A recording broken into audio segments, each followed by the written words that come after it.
Mwari vakuitirei zvakanaka. Pakereke yatakadanirwa naMwari nokuda kwekutuma kwaMwari. Baba vachirwa vainzi mutumwa waMwari. Maapostoli akatumwa, akamutswa. Ameni. Kureva kuti apostoli zvinoreva ishoko rinobva pakutumwa uri nhume yeshoko raMwari inoenda neshoko kunyika kwaranga risiri. Zvino munhu akauya achiparura aiti paasvika anozikanwa nekutendeutsa n'anga nevasina kumbonamata nevasina kumbonzwisisa kuti zvinhu zvomweya zvinoenda kupi. Ndo murume iyeye. Ameni. Simba rikaonekwa ratisingagoni kutsanangudza pano tikapedza. Simba ratiri kutaura nezvaro ndo simba rakavaburitsa ivo kunyange mutorongo. Amen. Pakusungirwa kuti haufaniri kunamata, haufaniri kuparidzira nyika nekuti hauna kudzidza. Saka munhu asina kudzidza haana chaanofanira kutaura kuvanhu kana achinge avaunganidza. Hauna kuenda kuBible school. Asi anga ari murume ane umhare. Ndo dzinonzi mhare. Vanga vasingatarisi kana kutya kana kugara pane chikonzero chekuti kune mubhunu aramba vhangeri kuti iende mberi. Munhu akapikisana nevairambidza kupanzwa kwevhangeri. Vosungwa, voburitswa, vowanikwa vaapanze. Ameni. Ndo kune zviratidzo zvizhinji zvatakaona kuti uyo anga ari mutumwa waMwari nekuti vakachengetwa naMwari.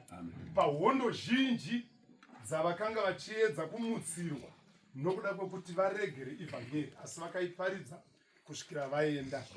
Ndo murume akafamba nyika ino yokwanyajena. Ameni. Vazhinji vanozviziva, vanovaziva, vakafamba kuno. Amen. Ndaizimbotaura ndiri kuJerusarema ndikati ndichienda kwanyajena taiti tikaita pungwe kwana baba mufundisi ranganai taita pungwe ikoko. Zvomba zvanzi nenyajena A toda kuti munosvika kumba ndomboti toda kuzodzokera, toda kuti zvonzi aiwa. Saka vaibva vaita mufananidzo waindityisa. Zvonzi ivo baba zvavakatidzidzisa vaiti kana tikaita panapa tofamba navo tichienda takadai. Saka unoziva ukadzaro umbva kuti saka vanhu vakutoti hatichaoni zvataidi zvataiona. Saka umbva wongondipedzera kushinga. Saka taizoti taakufamba so handimoziva pakufamba munhurume ndiye anoenda mberi kana muchifamba zvisina discord, asi kana muchingowo musina kurongeka. Saka ndaizoti ndakufamba ndiri madzimai tonzi baba vanofamba vedu unenge wakuneta manje.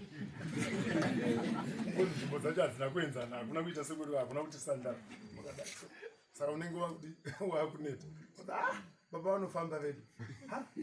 Vanofamba. Sababa, saka ukuzonzaro. Anamuya mapita. Makambondiita vedu. Ndazondikati unokwara. Uyu weumwe mukoreka. Uyu wamumwe mukoreka. Amen. Vachikurukura. Basa rakabatwa kuno naArchbishop. Ameni. Vamwe vakatobhabha. Tinotoone vamwe vanhu panapa. Ipo pano chaipo. Of course vamwe vakatungamira, asi tinotoone vamwe vanhu vakatobhabhatidzwa naivo Archbishop pachavo. Saka vakati ruwadzano rwuye kuno makafamba nengirosi.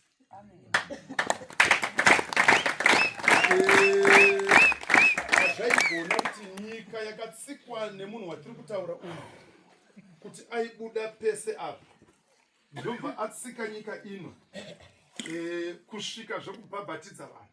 Kuno kwanga kwatoo nevanhu kuma1984 vanhu vanga vatoo kuno vakatobhabhatidzwa. Amen. Kuno. Saka haisi nzvimbo inoonerwa pasi, asi nekurangarirwa kwekuti ngakuite ruwadzano.